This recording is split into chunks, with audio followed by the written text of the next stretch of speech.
আসসালামু আলাইকুম। এটিএন বাংলা সংবাদে সবাইকে স্বাগত জানাচ্ছি তনুজা দাস। শুরুতেই জানিয়ে দেব বিআরবি কেবলস সংবাদ শিরোনাম। ফেব্রুয়ারিতে জাতীয় নির্বাচন আয়োজন করবে সরকার, আশাবাদ মির্জা ফখরুলের। ভোটের মাধ্যমে হারানো অধিকার ফিরে পাবে জনগণ।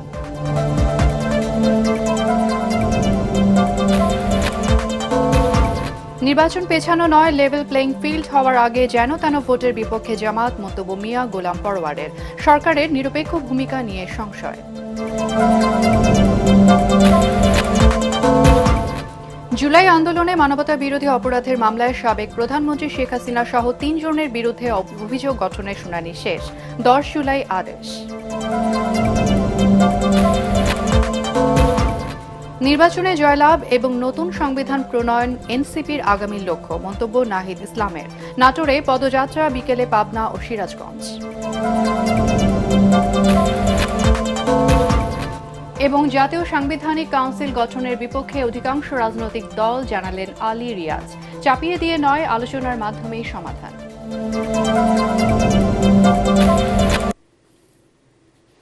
শুনছিলেন বিআরবি কেবলস সংবাদ শিরোনাম, এবারে বিস্তারিত।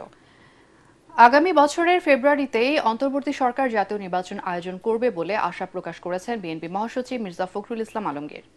সিলেট সফরে এসে সাংবাদিকদের কাছে তিনি এই আশাবাদ জানান। বিএনপি মহাসচিব বলেন, জাতীয় নির্বাচনের মাধ্যমে দেশে গণতন্ত্র প্রতিষ্ঠিত হবে, জনগণের প্রত্যাশা পূরণে দেশ আবারও সঠিক পথে যাত্রা শুরু করবে।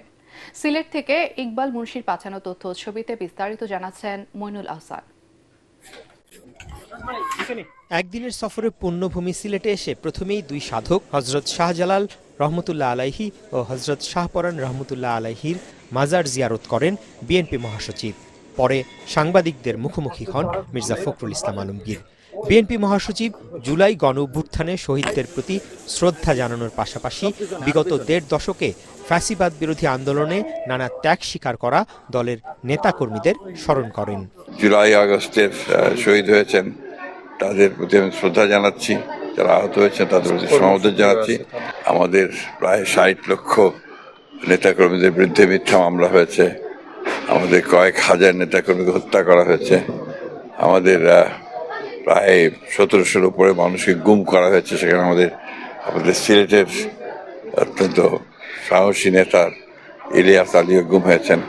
আগামী বছরের ফেব্রুয়ারিতে জাতীয় নির্বাচন নিয়ে কোনো অনিশ্চয়তা দেখছেন না বলে জানান বিএনপি মহাসচিব। বাংলাদেশের মানুষ যে জন্য লড়াই করেছে তাদের গণতান্ত্রিক অধিকার ফিরে পাওয়ার জন্য ইতিমধ্যে লন্ডনে ভারপ্রাপ্ত চেয়ারম্যান জনাব তারেক রহমানের সঙ্গে প্রধান উপদেষ্টা প্রফেসর ইউনূসের যে বৈঠক হয়েছে, সেই বৈঠকে মধ্য ফেব্রুয়ারিতে নির্বাচনের একটা মোটামুটি আলোচনা হয়েছে। আমরা সবাই আশাবাদী যে এই নির্বাচনের মধ্য দিয়ে দেশ জাতি গণতন্ত্রে ফিরে যাবে এবং জনগণের যে গণতান্ত্রিক অধিকার সেটা প্রতিষ্ঠিত হবে এবং যেটাকে আমরা বলি যে রাইট ট্র্যাকে দেশ উঠবে বলে আমরা বিশ্বাস করি। পরে নগরের একটি কমিউনিটি সেন্টারে দোয়া মাহফিল ও আলোচনা সভায় যোগ দেন মির্জা ফখরুল। বিকেলে দেশের সবশেষ রাজনৈতিক পরিস্থিতি নিয়ে দলের অবস্থান তুলে ধরতে সংবাদ সম্মেলন করবেন বিএনপি মহাসচিব। মইনুল আহসান, এটিএন বাংলা। নির্বাচন পেছানো নয়, লেভেল প্লেইং ফিল্ড ছাড়া জামাত ইসলাম যেন তেন ভাবে নির্বাচন আয়োজনের বিপক্ষে বলে জানিয়েছেন দলটির সেক্রেটারি জেনারেল মিয়া গোলাম পরোয়ার। মহাসমাবেশের প্রস্তুতির অংশ হিসেবে সরওয়ার্দী উদ্যান পরিদর্শন শেষে তিনি একথা জানান। গোলাম পরোয়ার বলেন, সুষ্ঠু নির্বাচন আয়োজনে সরকারের নিরপেক্ষতা নিয়ে জনমনে সংশয় রয়েছে, তাই লেভেল প্লেইং ফিল্ড নিশ্চিতে সরকারকে উদ্যোগী হওয়ার তাগিদ দেন তিনি। আরও জানাচ্ছেন ইয়াসিন রানা।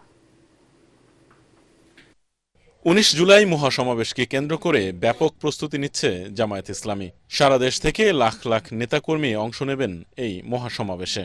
সেজন্য সোহরাওয়ার্দী উদ্যানের প্রস্তুতি পরিদর্শনে আসেন জামায়াতের নেতৃবৃন্দ। সুন্দরভাবে সমাবেশ আয়োজনে বিভিন্ন দিক নির্দেশনা দেন তারা। এ সময় দলের সেক্রেটারি জেনারেল মিয়া গোলাম পরোয়ার বলেন, পিয়ার পদ্ধতিতে নির্বাচন, লেভেল প্লেইং ফিল্ড, জাতীয় নির্বাচনের আগে স্থানীয় নির্বাচন সহ ৭ দফা দাবি তুলে ধরা হবে মহাসমাবেশে।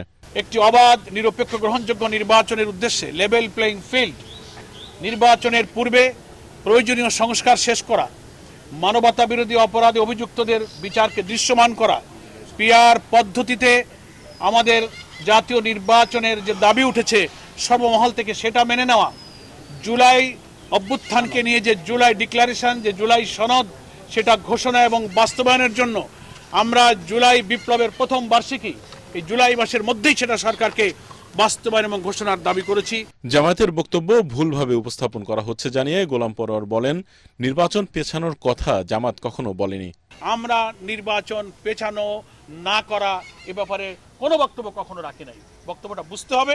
আমরা বলেছি, আমাদের আমির সাহেব বলেছেন নির্বাচন আমরা চাই, কিন্তু সেই নির্বাচন যেন তেন নির্বাচন না হয়। তো যেন তেনর অর্থই হলো কোনো দিকে প্রশাসন ঝুঁকে পড়বে, নিরপেক্ষ হবে না, আবার ইলেকশন ইঞ্জিনিয়ারিং হবে, আবার প্রশাসন জবরদস্তি করবে, কেন্দ্র দখল হবে। এই জাতীয় ইলেকশনকে আমাদের আমিরে জামাত মিন করেছেন। সরকারের নিরপেক্ষতা নিয়ে জনগণের মাঝে সংশয় রয়েছে বলেও মন্তব্য করেন তিনি। সরকার, নির্বাচন কমিশন, সমস্ত প্রশাসন যেন নিরপেক্ষভাবে মানুষের সকল সংশয়কে দূর করে নির্বাচন সুষ্ঠুভাবে পরিচালনার জন্য একটা লেভেল প্লেইং ফিল্ড, কোনো দিকে না ঝুঁকে সবার ক্ষেত্রে সমতার ভিত্তিতে যে গণদাবি উঠেছে এটা যেন নিশ্চিত করতে পারেন। মহাসমাবেশে অন্যান্য ইসলামী দলসহ সমমনা দলগুলোর নেতৃবৃন্দ অংশ নেবেন বলে জানান জামায়াতের secretary general. Yasin Rana, ATN Bangla, Dhaka. July আগস্টে যা হয়েছে তা ছিল রাজনৈতিক বিরোধ, কোনো যুদ্ধ নয়, এমন যুক্তি তুলে ধরে আন্তর্জাতিক অপরাধ ট্রাইব্যুনাল আইনে শেখ হাসিনাকে সাজা দেওয়ার সুযোগ নেই বলে দাবি করেছেন তার পক্ষে রাষ্ট্র নিযুক্ত আইনজীবী আমির হোসেন। তবে রাষ্ট্রপক্ষের দাবি, ট্রাইব্যুনাল আইনের অপব্যাখ্যা দিয়েছে আসামি পক্ষ। উভয় পক্ষের শুনানি শেষে 10 জুলাই অভিযোগ গঠনের আদেশের দিন ঠিক করেন আন্তর্জাতিক অপরাধ ট্রাইব্যুনাল। বিচারপতি গোলাম মুর্তজা মজুমদারের নেতৃত্বাধীন 3 সদস্যের ট্রাইব্যুনাল এই আদেশ দেন। আরও জানাচ্ছেন হুমায়ুন চিশতি। বৈষম্য বিরোধী ছাত্র আন্দোলন দমাতে জুলাই আগস্টে ছাত্র জনতার উপরে নির্বিচারে গুলি চালায় আইনশৃঙ্খলা রক্ষাকারী বাহিনী। মারা যায় অন্তত 1,500, আহত হন কমপক্ষে 25,000 মানুষ। ওই সময় সংঘটিত মানবতা বিরোধী অপরাধের দায়ে সুনির্দিষ্ট 5টি অভিযোগে সাবেক প্রধানমন্ত্রী শেখ হাসিনা, সাবেক স্বরাষ্ট্রমন্ত্রী আসাদুজ্জামান খান কামাল ও সাবেক আইজিপি চৌধুরী আব্দুল্লাল মামুনের বিরুদ্ধে আনুষ্ঠানিক অভিযোগ ট্রাইব্যুনালে জমা দেয় প্রসিকিউশন। সোমবার পূর্ব নির্ধারিত শুনানিতে শেখ হাসিনা ও আসাদুজ্জামান খান কামালকে অভিযোগ থেকে অব্যাহতি চেয়ে আইনি যুক্তি তুলে ধরেন রাষ্ট্রনিযুক্ত আসামি পক্ষের আইনজীবী। তাপস সাহেবের সঙ্গে উনি ফোনালাপ করেছেন, সেই ফোনালাপে বিভিন্ন ছাত্রদেরকে হত্যার নির্দেশ দিয়েছেন। আমি বলেছি এটা সঠিক না, এরকম কোন নির্দেশ প্রসিকিউশন পক্ষ থেকে কোন ডকুমেন্টারি কোন এভিডেন্স তাদের কাছে নাই। একই সাথে রাষ্ট্রপক্ষের দায়ের করা তথ্য প্রমাণকে রাজনৈতিক উদ্দেশ্য প্রণোদিত ও ভিত্তিহীন বলে দাবি করেন তিনি। তার প্রতি রাজনৈতিকভাবে ঈর্ষান্বিত হইয়া এই মামলাটার আনয়ন করা হয়েছে। তবে আসামি পক্ষের ব্যাখ্যা আইনের অপলাপ বলে দাবি করে প্রসিকিউশন। চার্জ হিয়ারিং হলো কোনো আইনগত সুস্পষ্ট ত্রুটি আছে কিনা, সত্য মিথ্যা নির্ধারণ হয় ট্রায়ালে। চার্জ ফ্রেম হলেই কেবল বিচার হবে কি হবে না সেটা নির্ধারণ করা হবে। উনি যে উস্কানিমূলক বক্তব্য এবং অর্ডার দিয়েছেন লেথাল উইপন ব্যবহার করে হত্যা, সেই অর্ডারটা তখনও চলছিল। উনি চলে গেছেন, কিন্তু ওনার অর্ডারের এক্সিকিউশনটা, অর্ডারের প্রিভিলেন্সটা তখনও বিদ্যমান ছিল। এজন্য ওই অর্ডারের ফলশ্রুতিতে এই ঘটনাগুলো ঘটেছে। অভিযুক্তদের এই আইনে সাজা দেওয়ার সুযোগ রয়েছে কিনা তা বিচারের মধ্য দিয়ে প্রমাণিত হবে বলে জানায় রাষ্ট্রপক্ষ। এই 3 জনের বিরুদ্ধে 5টি সুনির্দিষ্ট অভিযোগ আনা হয়েছে। সেই 5টি সুনির্দিষ্ট অভিযোগ থেকে ওনারা অব্যাহতি চেয়েছেন এবং আমরা প্রসিকিউশনরা অভিযোগ গঠনের জন্য আবেদন করেছি। সেটির উপরেই আদেশ হবে আগামী 10 জুলাই 2025।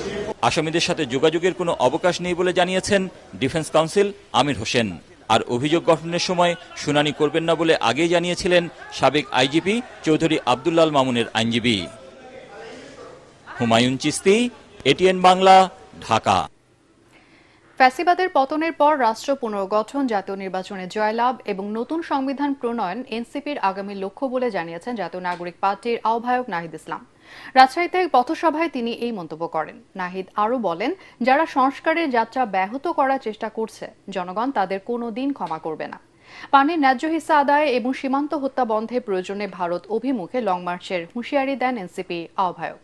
এ সময় উপস্থিত ছিলেন দলের সদস্য সচিব আক্তার হোসেন, উত্তরাঞ্চলের মুখ্য সংগঠক সার্জিস আলম, দক্ষিণাঞ্চলের মুখ্য সংগঠন হাসনাত আবদুল্লাহ, সিনিয়র যুগ্ম আহ্বায়ক সামান্তা শারমিন, মুখ্য সমন্বয়ক নাসির উদ্দিন পাটোয়ারি সহ কেন্দ্রীয় ও স্থানীয় নেতাকর্মীরা। এদিকে পদযাত্রার অংশ হিসেবে দুপুরে নাটোর শহরে পৌঁছেছেন এনসিপি নেতারা। শহরের প্রবেশ মুখ থেকে সমাবেশ স্থলে যাওয়ার পথে শত শত মানুষ তাদের বরণ করে। বৈষম্য বিরোধী আন্দোলনের নেতৃবৃন্দদের ঘিরে মানুষের মাঝে ব্যাপক আগ্রহের সৃষ্টি হয়েছে। নাটোরে পদযাত্রা শেষে এনসিপির নেতৃবৃন্দ যাবেন পাবনা ও সিরাজগঞ্জে। আমরা ক্ষমতার জন্য আন্দোলন করি নাই। এই প্রজন্ম ব্যাট হাতে যে ছেলেটা এসছে, সন্তানকে নিয়ে যে মাটা এখানে এসছে, যে ছেলেটা প্রাইভেট থেকে খাতা কলম নিয়ে স্লোগানে এসছে, তারা ক্ষমতার জন্য রাজপথে নামে নাই। সুতরাং সংস্কার ছাড়া, বিচার ছাড়া যদি পথ পরিবর্তনের কোন চেষ্টা করা হয়, আমাদের বুকের উপর দিয়ে গুলি চালিয়ে যেতে হবে। যতদিন না বাংলাদেশের এই ছাত্র জনতার মনে হচ্ছে যে 24-এর অভ্যুত্থানে আমাদের দেখা শব্দগুলো এখন অনেকটা পুরানো হয়েছে, ততদিন পর্যন্ত আমাদের এই জুলাই চলবে, ততদিন পর্যন্ত আমাদের এই লড়াই চলবে। যারা এই গণ অভ্যুত্থানকে, যারা এই সংস্কারের যাত্রাকে ব্যাহত করার চেষ্টা করছে, বাংলাদেশের জনগণ তাদেরকে কোনোদিন ক্ষমা করবে না। প্রিয় বন্ধুগণ, 5ই আগস্ট 2024-এ আমাদের লক্ষ্য ছিল ফ্যাসিবাদের পতন। এবার আমাদের লক্ষ্য হচ্ছে বাংলাদেশের পুনর্গঠন। মৃত্যু ভয়কে উপেক্ষা করে আন্দোলনে নেমেছিল যে সকল ছাত্র, তাদের একজন চট্টগ্রামের শহীদ ওমর নুরুল আফসার। স্বপ্ন দেখেছিল বৈষম্যহীন এক সমাজের, কিন্তু 5 আগস্ট উত্তরায় আনন্দ মিছিল করার সময় একটি বুলেট তার সব স্বপ্ন চুরমার করে দেয়। ন্যায্য দাবি আদায়ে এমন মৃত্যু কোনোভাবেই মানতে পারছে না তার পরিবার। চট্টগ্রাম থেকে আরো জানাচ্ছেন সৈয়দ তামিম মাহমুদ। মুহূর্তে যেমন আমার ছেলে একটু খাবার পছন্দ করত, যেমন কুরবানির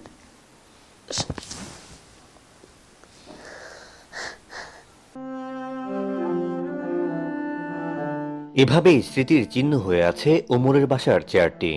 পরিবারের আড্ডায় যে ওমরের উপস্থিতি সবাইকে আনন্দিত করত, এখন সেখানে শুধুই নীরবতা। অ্যারোনটিক্যাল ইঞ্জিনিয়ার হওয়ার স্বপ্ন ছিল ওমরের, তাই তো চট্টগ্রাম ছেড়ে ভর্তি হয়েছিলেন ঢাকার বাংলাদেশ এয়ারলাইন্স ট্রেনিং সেন্টারে। 13 মডিউলের 12টি সম্পন্ন করেছিলেন কৃতিত্বের সাথে। শেষ মডিউলটি শেষ হওয়ার আগেই একাধিক চাকরির প্রস্তাব পান ওমর। ঠিক এমন সময় অধিকার আদায়ের আন্দোলনে নামে দেশের ছাত্র সমাজ। তাতে অন্য সহযোদ্ধাদের সাথে যোগ দেয় তরুণ ওমর। তো অধিকারের জন্য আমরা সরকার কাছে চাইতেই পারি। এখন এই চাওয়াটা যে সিনিয়ররা চাবে আমরা চাইবো না, আমাদের জন্য ওরা জীবন দিচ্ছে, আমরা তো আমাদের বিবেকের কাছে হেরে যাচ্ছি। এরই মধ্যে আন্দোলনের মাঝপথেই আহত হন ওমর, কিন্তু দমে যায়নি এই তরুণ। সুস্থ হয়েই আবার যোগ দেন আন্দোলনে। তবে আন্দোলনের সুফল দেখে যেতে পারেনি এই যুবক। 5ই আগস্ট উত্তরায় আনন্দ মিছিল করার সময় হঠাৎই ঘাতকের নির্মম বুলেট কেড়ে নেয় ওমরের জীবন। বছর হতে চললেও ভাইকে হারিয়ে এখনো কান্না থামছে না তার পরিবারের। একমাত্র বোন ভুলতে পারছে না ভাই হারানোর বেদনা। গুলি খাইছে, তাড়াতাড়ি এনিহাও কোনো একটা ব্যবস্থা করা লাগবে। ও ফোনের পর ফোন দিচ্ছে, ওরা তো ওকে নিয়ে যাচ্ছে। আর ওর তো অনেক হাইট ওয়েট সবকিছু মিলে আসলে নিতে অনেক কষ্ট। আর তখন তো এমন পরিস্থিতি ছিল না আসলে কেউ কাউকে দেখবে। ওমর হত্যার বিচার চান তার পরিবার। আমি আমার ছেলের জন্য ন্যায্য বিচার চাই। আমার ছেলে তো নিরপরাধ, ও অধিকার চাইতে গিয়ে ওকে মেরে ফেলবে, এটা তো আমরা মেনে নেব না। বৈষম্যহীন সমাজের স্বপ্ন দেখতে গিয়ে ওমরের মতো আর কারো প্রাণ যেন এভাবে না যায়, এমনটি জানালেন তার পরিবারের সদস্যরা। সৈয়দ তামিম মাহমুদ, এটিএন বাংলা, চট্টগ্রাম। জাতীয় সাংবিধানিক কাউন্সিল এনসিসি গঠনের ক্ষেত্রে অধিকাংশ দল দ্বিমত পোষণ করেছে বলে জানিয়েছেন ঐকমত্য কমিশনের সহসভাপতি ডক্টর আলী রিয়াজ। তিনি বলেন, কমিশন কোনো কিছু চাপিয়ে দিচ্ছে না, সবার সাথে আলোচনার ভিত্তিতে সমাধানে পৌঁছানোর চেষ্টা করে যাচ্ছে। রাজনৈতিক দলগুলোর সঙ্গে জাতীয় ঐকমত্য কমিশনের 2য় ধাপের 10ম দিনের বৈঠকের সূচনা বক্তব্যে তিনি এসব কথা বলেন। রাজধানীর ফরেন সার্ভিস একাডেমির দোয়েল হলে বৈঠকে বিএনপি, জামাত ও এনসিপি সহ বিভিন্ন রাজনৈতিক দলের নেতারা অংশগ্রহণ করেছেন। আজ আলোচনা হবে উপজেলা পর্যায়ে অধস্তন আদালতের সম্প্রসারণ, জরুরি অবস্থা ঘোষণা ও নারী প্রতিনিধিত্ব নিয়ে। আমরা চেষ্টা করছি, যেমন ধরুন যে কোনো বিষয়ে যখন আলোচনার পর ফিরে গিয়ে কমিশন উপযোগীভাবে বসছে, কি করে সংশোধিতভাবে জিনিসগুলোকে আপনাদের বক্তব্য, আপনাদের অবস্থানকে ধারণ করেই তৈরি করা যায়, সেই চেষ্টাটা আমাদের আছে, সেটা আমরা অব্যাহত রাখবো। এতে করে যাতে কোনো রকম ভুল বোঝা বা বিভ্রান্তির সৃষ্টি না হয়, সেজন্য এটা বলা যে আমাদের দিক থেকে চেষ্টাটা হচ্ছে আন্তরিক চেষ্টা, সর্বান্তকরণের চেষ্টা হচ্ছে আপনাদের বক্তব্য, আপনাদের আকাঙ্ক্ষার সাথে যাতে একটা সামঞ্জস্য বিধান করা যায়। চাকুরিতে পুনর্বহাল সহ ৩ দফা দাবিতে রাজধানী কাকরাইল মসজিদ মোড়ে অবস্থান নেয়া চাকরিচ্যুত বিডিআর সদস্যদের উপর জলকামান ও সাউন্ড গ্রেনেড নিক্ষেপ করেছে পুলিশ। প্রধান উপদেষ্টার বাসভবন যমুনা অভিমুখে যাওয়ার সময় এই ঘটনা ঘটে। এতে ছত্রভঙ্গ হয়ে যায় তাদের অবস্থান। এ সময় পুলিশ সহ আন্দোলনকারীদের বেশ কয়েকজন আহত হন। আরও জানাচ্ছেন মাজহারুল হক মুহাজির।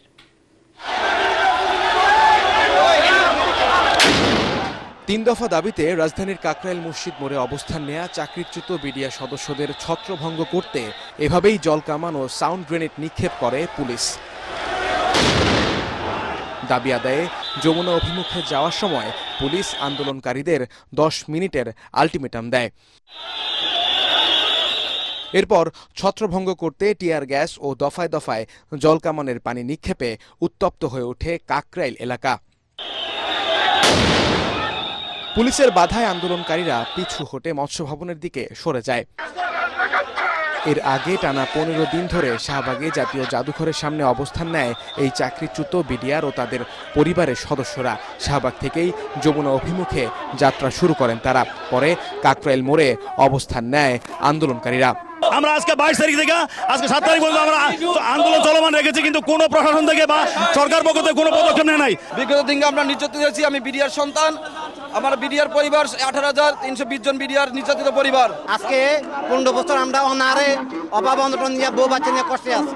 চাকরিতে পুনর্বহাল করতে হবে, কারণ চাকরিতে পুনর্বহাল না করলে কিন্তু আমরা আগের যে সম্মানটা সেটা কিন্তু ফেরত পাচ্ছি না। আমরা অন্যায্য কিছু চাচ্ছি না, ন্যায্য যেটা সেটা চাচ্ছি সরকারের কাছ থেকে। এ সময় বন্ধ হয়ে যায় আশেপাশের যান চলাচল। ভোগান্তিতে পড়েন সাধারণ মানুষ। মাজহারুল হক মুহাজির, এটিএন বাংলা, ঢাকা। ময়লা ফেলে দখল করা হচ্ছে রামপুরা বনশ্রী এলাকার নড়াই নদী। প্রতিদিনই সংকুচিত হচ্ছে নদীটি। বিভিন্ন স্থানে গড়ে তোলা হয়েছে অবৈধ দোকান, অথচ কোনো পদক্ষেপ নিচ্ছে না সিটি কর্পোরেশন। এতে ক্ষুব্ধ এলাকাবাসী। নিরঞ্জন দেব বর্মনের ক্যামেরায় রিপোর্ট করছেন মাহবুব কবির চপল। বনশ্রী প্রধান সড়কের পাশে এমন হতশ্রী অবস্থা। রাস্তাটি যেন উন্মুক্ত ডাস্টবিন। বিভিন্ন স্থান থেকে এনে ময়লা ফেলা হচ্ছে এখানে। এটি রাজধানীর প্রাচীন নড়াই নদী। একসময় যা কাউরান বাজার পর্যন্ত বিস্তৃত ছিল, এখন পরিণত হয়েছে সরু খালে। এটিও অস্তিত্ব সংকটে পড়েছে। রাতে একদল ময়লা ফেলছে, দিনে আরেক দল দখল করছে। গড়ে উঠেছে গাড়ি পার্কিংয়ের স্থান। বিভিন্ন স্থানে নদীর উপর করা হয়েছে দোকানপাট। রাজনৈতিক পরিচয়ে চলছে চাঁদাবাজি। তবে ভয়ে সে কথা স্বীকার করছেন না দোকানিরা। দোয়া করলে এখন সবাই বইছে রাস্তার পাশে, সরকারি জায়গায় আমরা বইছি এই আর কি। ভাড়া কেমন দিতে হয়? ভাড়া তেমন দিতে হয় না, হালকা পাতলা আছে, মানে লোক আছে। এক হিসাবে ঠিক হয়নি, তারপরে কাজ কাম পায় না, সেই জন্য করা। বিক্রি কেমন হয়? বিক্রি আপনার 4,000-4,500 এরকম আছে। দখল আর দূষণে নড়াই নদী এখন এলাকাবাসীর দুর্ভোগের কারণ হয়ে দাঁড়িয়েছে। এই রাস্তা দিয়ে মনে করেন যে যাওয়া আসা করতে আমাদের খুবই কষ্ট হয়, অনেক দুর্গন্ধ। এখানে আপনার প্রচুর মশা টশা হয় আর কি। ছোটবেলা দেখতাম এখান থেকে টলা রেখে এখানে করতো, আর এখন তো এখানে আসাই যায় না, এত দুর্গন্ধ পরিমাণ।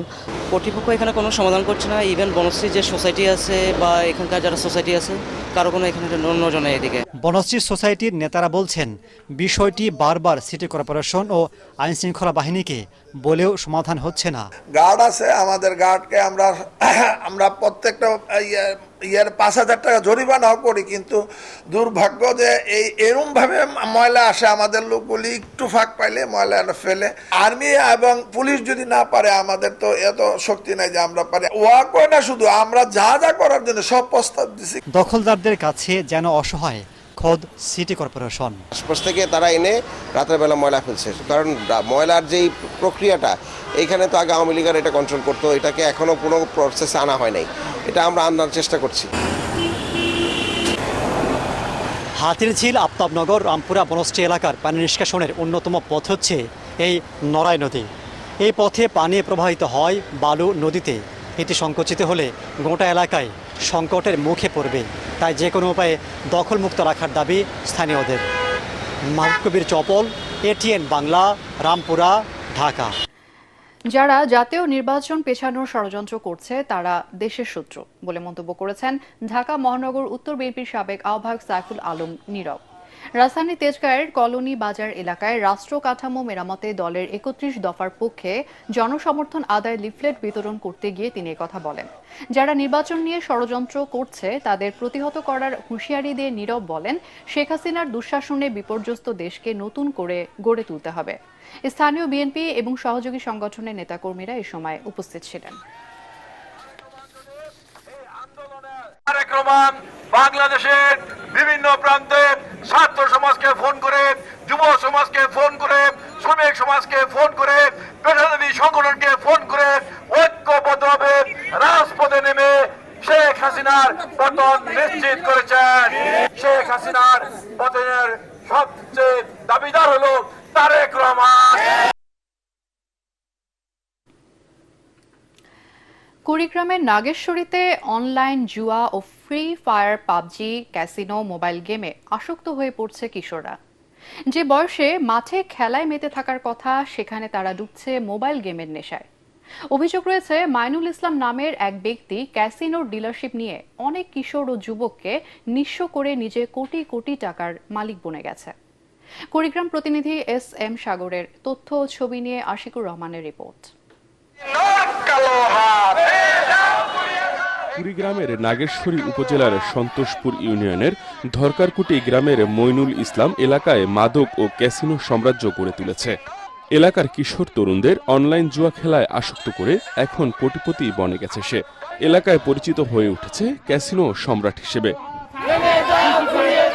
2024 সালের 27 জুলাই সন্তোষপুর ইউনিয়নের চেয়ারম্যান পদে উপনির্বাচনে প্রার্থী ছিল ক্যাসিনো ও মাদক সম্রাট মাইনুল ইসলাম।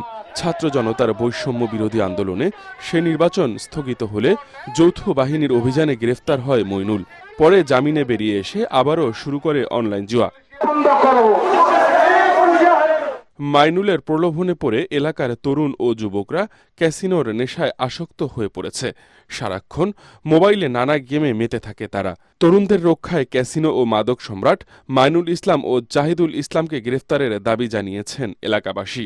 স্কুল কলেজের শিক্ষার্থীরা ইংল্যান্ড খেলতে গিয়ে ধ্বংস হয়ে যাচ্ছে। উক্তি বয়সের ছেলেপেলে থেকে শুরু করে যারা কৃষক এবং সাধারণ ঘরের ছেলেপেলে তারাও ধ্বংস হইতেছে। আমরা উঠান বৈঠক সহ সচেতনতামূলক কাজ করে যাচ্ছি এবং আমরা নিয়মিত টহল সহ মোবাইল কোর্টের আওতায় নিয়ে আসার চেষ্টা করছি। দ্রুত ব্যবস্থা নেয়ার কথা জানালেন পুলিশের এই কর্মকর্তা। ওদের মামলাটা কোর্টে হয়েছে, তো কোর্ট থেকে প্রতিবেদন চাই, কোর্টে করছে, কোর্ট করে ওটা আমাদের কাছে আছে, ওইটাও তদন্ত চলছে। এ ধরনের জুয়া খেলা থেকে কিশোর তরুণদের বাঁচাতে অভিভাবকদের সচেতন হবার পরামর্শ সচেতন মহলের।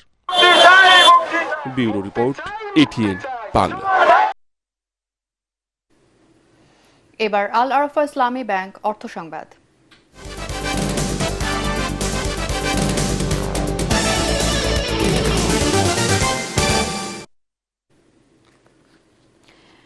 চট্টগ্রাম বন্দরের নিউমারিং কন্টেইনার টার্মিনাল NCT পরিচালনায় আগামী 6 মাসের জন্য দায়িত্ব বুঝে নিয়েছে নৌবাহিনী পরিচালিত প্রতিষ্ঠান Chittagong dry doc limited.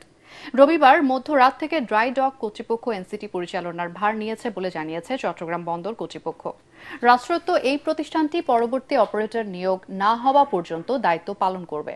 Chittagong বন্দরের কর্মকর্তারা জানিয়েছেন, সরাসরি ক্রয় পদ্ধতি বা ডাইরেক্ট প্রকিউরমেন্ট মেথডে এই কাজ পেয়েছে চিটাগাং ড্রাই ডক লিমিটেড। এই পরিবর্তনে বন্দরের কাজে কোনো ব্যাঘাত ঘটবে না এবং সব কাজ স্বাভাবিকভাবে চলছে বলেও জানায় তারা। এর আগে টানা প্রায় 17 বছর এই টার্মিনাল পরিচালনা করে দেশীয় বেসরকারি প্রতিষ্ঠান সাইফ পাওয়ারটেক লিমিটেড। বিদেশি অপারেটর দিয়ে টার্মিনালটি পরিচালনার ঘোষণায় বিভিন্ন পক্ষের প্রতিবাদের মুখে নৌবাহিনী পরিচালিত ড্রাই ডককে এই দায়িত্ব দেয়া হয়। এবার আন্তর্জাতিক সংবাদ।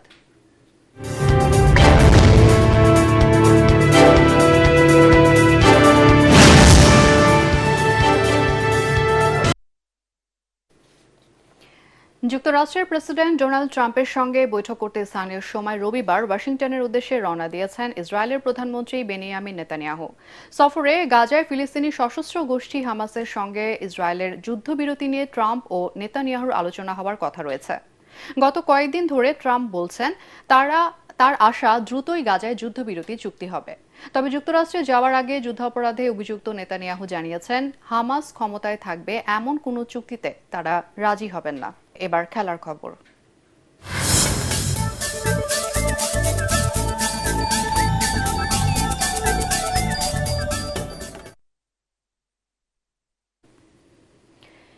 এএফসি এশিয়ান কাপে জায়গা নিশ্চিত করা বাংলাদেশ নারী ফুটবল দলকে সংবর্ধনা দিয়েছে বাংলাদেশ ফুটবল ফেডারেশন। রাত 1:30টায় ফুটবলাররা দেশে ফেরার পর 3টায় হাতিরঝিলে এমন আয়োজন করে বাফুফে। আরো জানাচ্ছেন এস.এম. আশরাফ।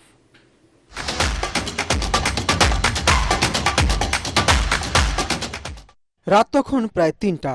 গোটা শহর যখন ঘুমিয়ে ঠিক তখনই জেগেছিল এক টুকরো ঢাকার হাতিরঝিল। কারণ ফিরেছে ইতিহাস গড়া বাঘিনীরা, ফিরেছে এএফসি এশিয়ান কাপের মূল পর্বে জায়গা করে নেওয়া বাংলাদেশের নারী ফুটবল দল। আর এই জয় শুধু একটি টুর্নামেন্টে জায়গা নয়, এ এক নতুন বাংলাদেশের প্রতিচ্ছবি।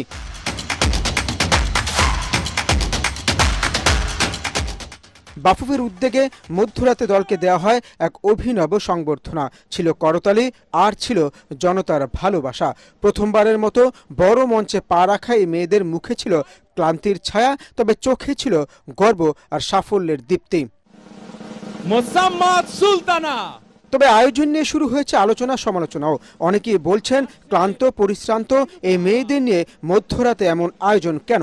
মেয়েদের প্রাপ্য সম্মান দিতে সময়ের সীমা থাকা উচিত নয় বলেও মনে করেন ভক্ত সমর্থকরা। আসছেন উমেলহা মারমা। সমালোচনা থাকুক কিংবা প্রশংসা, যারা দেশের মুখ উজ্জ্বল করে তাদের অভ্যর্থনা যেন সর্বদা হয় শ্রদ্ধা আর সম্মানের। এ রাত কেবল একটি সংবর্ধনা নয়, এ রাত এক ইতিহাসের, যে ইতিহাস লেখা হয়েছে নারীর পায়ে ফুটবলের ছোঁয়ায়।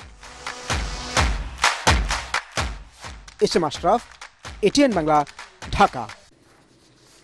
অবশেষে গ্লোবাল টি-20 লিগে খেলছেন বাংলাদেশের অলরাউন্ডার সাকিব আল হাসান। শুরুতে রংপুর রাইডার্সের হয়ে গ্লোবাল টি-20 লিগ খেলার কথা ছিল সাকিবের, তবে চলমান পরিস্থিতি বিবেচনায় বাংলাদেশের ফ্র্যাঞ্চাইজি তাকে দলে নেয়নি। কিন্তু সংযুক্ত আরব আমিরাতের আইএল টি-20 আসরের দল দুবাই ক্যাপিটালসে ঠিকই ডাক পেয়েছেন তিনি। দক্ষিণ আফ্রিকান স্পিনিং অলরাউন্ডার কেশব মহারাজের বিকল্প হিসেবে খেলবেন সাকিব আল হাসান।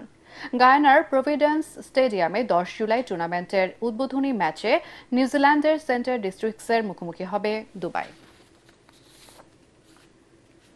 শেষ করার আগে বিআরবি কেবলস সংবাদ শিরোনাম আরও একবার। ফেব্রুয়ারিতে জাতীয় নির্বাচন আয়োজন করবে সরকার, আশাবাদ মির্জা ফখরুলের। ভোটের মাধ্যমে হারানো অধিকার ফিরে পাবে জনগণ।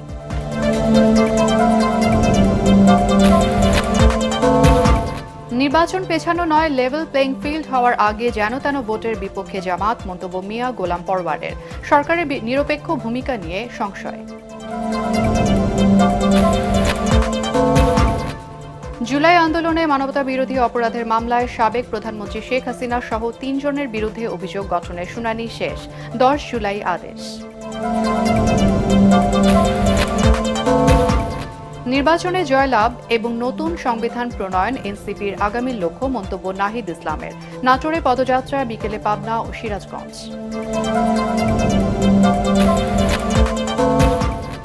এবং জাতীয় সাংবিধানিক কাউন্সিল গঠনের বিপক্ষে অধিকাংশ রাজনৈতিক দল, জানালেন আলী রিয়াজ। চাপিয়ে দিয়ে নয়, আলোচনার মাধ্যমেই সমাধান।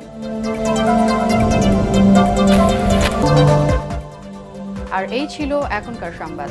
আমাদের ATN বাংলা সংবাদ ইউটিউবে দেখতে ব্রাউজ করুন youtube/ATN বাংলা নিউজ।